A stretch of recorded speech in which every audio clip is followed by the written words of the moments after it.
రాష్ట్రంలో గౌరవ ముఖ్యమంత్రి శ్రీ నారా చంద్రబాబు నాయుడు గారి నాయకత్వంలో అదేవిధంగా ఉప ముఖ్యమంత్రి వర్యులు శ్రీ కొణిదెల పవన్ కళ్యాణ్ గారు ఆశయ సాధనలో భాగంగా ఆంధ్రప్రదేశ్ నిత్యం అభివృద్ధి కార్యక్రమాల్లో ముందుకు దూసుకుపోతుంది.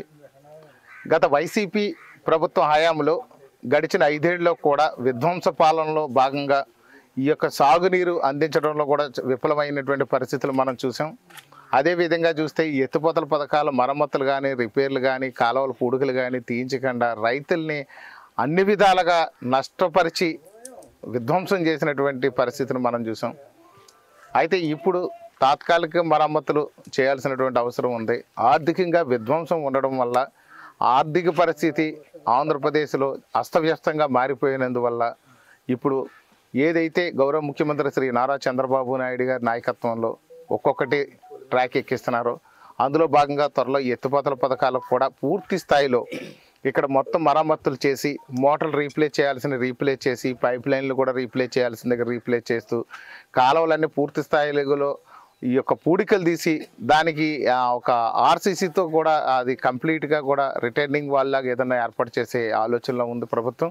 ఇది త్వరలో ఈ ఎత్తిపోతల పథకాలన్నీ కూడా ఒక పెద్ద కాంట్రాక్ట్గా మార్చి ఈ కాంట్రాక్టర్ ద్వారా మొత్తం వర్కులన్నీ చేపట్టే కార్యక్రమంలో మంచి ప్రణాళిక సిద్ధం చేసుకుంది ఇరిగేషన్ డిపార్ట్మెంట్ అంతా కూడా. సో దాని ప్రకారం ముందుకెళ్తుంది.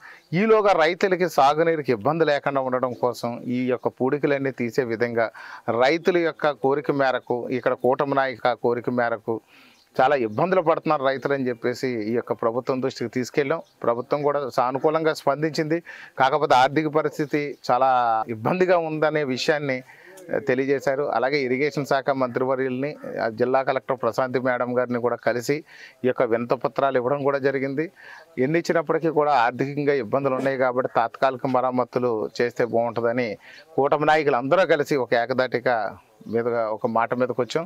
ఇప్పుడు ఇమీడియట్గా కూడా ఏదైతే రైతులకి ఈ సంవత్సరం 2 పంటలకి ఇబ్బంది లేని విధంగా పూడికలు తీసే విధంగా చైర్మన్ శ్రీనివాస్ గారితోని అలాగే వైస్ చైర్మన్ రాజు గారు ఇద్దరు కలిసి కూటమి నాయకులు అందరూ కలిసి ఈ యొక్క పూడికలు తీసే కార్యక్రమం ఏర్పాటు చేసి దాని ప్రకారం ఈ పూడికలన్నీ కూడా పూర్తి స్థాయిలో తీయించి రైతులకు సాగునీరు ఇబ్బంది లేకుండా చేస్తామని ఈ సందర్భం తెలియజేస్తాం. అదేవిధంగా ప్రతి సంవత్సరం ఏదైతే తొర్రిగడ్డ నీళ్లు పంపులు రిలీజ్ చేసి రైతులకు నీళ్లు అందిస్తామో ఈ సంవత్సరం కూడా ఒక వారం ముందుగానే ఆ పంపులు రిలీజ్ చేసి రైతులు నీరు అందజేస్తామని ఈ సందర్భం తెలియజేస్తాం.